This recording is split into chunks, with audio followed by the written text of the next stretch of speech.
Bismillahirrahmanirrahim. First of all, I would like to thank my brothers Sikandar Momini for hosting this conference today.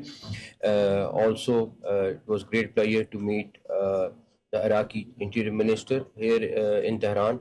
I think today we had a very concrete and good discussion. Everyone highlighted the issues and majority. The Iranian government will be announcing soon what we have discussed. There are a few things which are very important, that we will be having a joint working group between the three countries so that we can have a better coordination.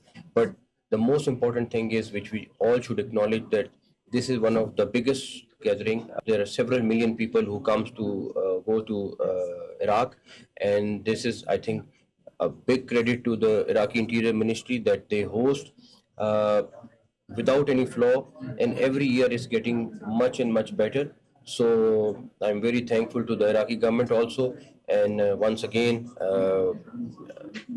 I'm obliged by the Iranian Interior Minister Sikandar Momini that he hosted this, and he took pain and tried to address issues of the Zaireen.